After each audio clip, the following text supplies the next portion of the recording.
Hey guys, Nygma19 here. So this is going to be my review for episode 4 of Gotham. So let's get started with the recap. Nathaniel Barnes, the new captain of the GCPD, arrives with his goal of cleaning up the police department and the city's corruption. With the help of Gordon, who he makes his new second-in-command, Barnes recruits several aspiring police trainees from the police academy in order to form a strike force to help set his goal into motion. With Mayor James still missing from the public and Deputy Mayor Hanson Kane dead, Councillor Jensen Clawford and Randall Hobbs begin to run for office as a new mayor election begins. Theo Gallivant kidnaps Cobblepot's mom and blackmails Cobblepot into murdering all of the candidates so that Gallivant can run for office unchallenged. After Cobblepot kills Clawfield, one of the candidates escapes death at the hands of Victor Zsasz with the help of the GCPD strike force. When Selena Kyle begins looking for Bruce at his prep school, she is warned by Alfred to stay away from Bruce after what she did to Reggie. Shortly afterwards, Bruce meets with Gallivant to thank him for saving his life.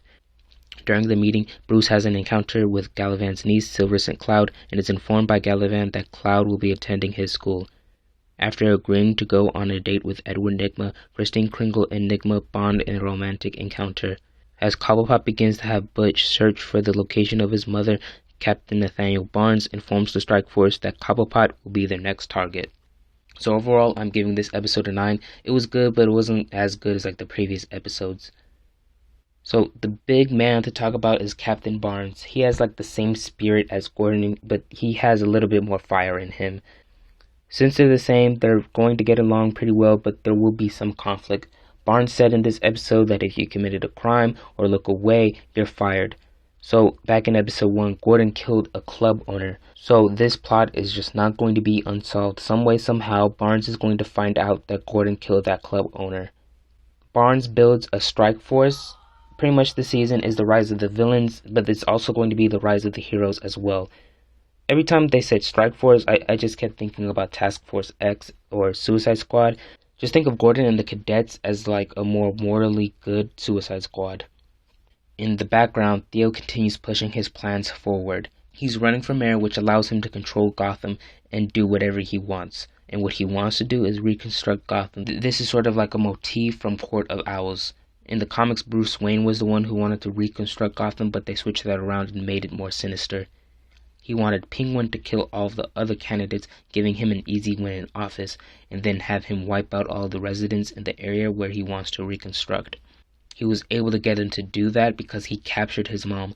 I don't know if she's still alive. They kind of implied that she isn't, but I'm expecting her to die at some point. Penguin is just getting a full treatment of karma right now. Gordon killed that club owner. Now Penguin is being blackmailed to do something ugly.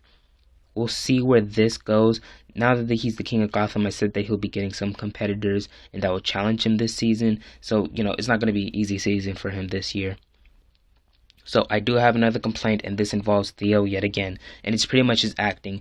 James Franz, the actor who's playing Theo, is just great. But Theo Gallivant, on the other hand, he's just pretty bad. You can just tell that he's lying or that he's fronting about something just by how his voice sounds at certain points. It seems a bit high-pitched or inflected on some points. Oh, you two, you're going to the same school. I had no idea about that. Something like that. And even in last week's episode, when he was trying to be a hero, it was all just a big front. You can tell that he scripted the whole thing, lines and everything. I said stop, very stern voice, very fake. Hopefully he doesn't do anything in tomorrow's episode that annoys me or bothers me. So now to top 5 moments, starting with number 5, meet Silver St. Cloud. She's going to be a potential love interest for Bruce this season. In the comics, she's also a love interest for Bruce Wayne. And Bruce Wayne, he actually has a lot of love interests in the comics, maybe 10 or more. Her character description states that she has a heart beating with dark intent, so she may look innocent on the outside, but she has a black soul on the inside. Next week's episode implies that there's some kind of conflict going on with the Waynes and Gallivants. Maybe Silver St. Cloud is in the mix of Theo's plans. Number 4, the strike force is formed. Number 3, Nygma goes on a date with Miss Kringle. This was a really cute moment. This was the ship of the year. I already know that Tumblr is just going nuts right now with so many gifs.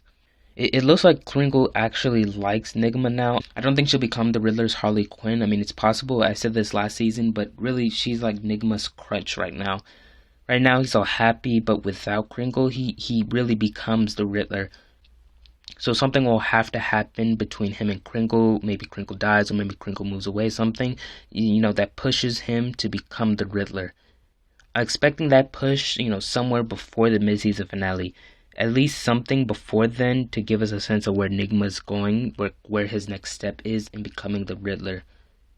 Number 2, Penguin's killing mayor candidates in order to save his mom. And my number 1 moment, meet Captain Barnes. So here's my question for you guys. What are your thoughts on this episode? Just leave your thoughts down in the comments below.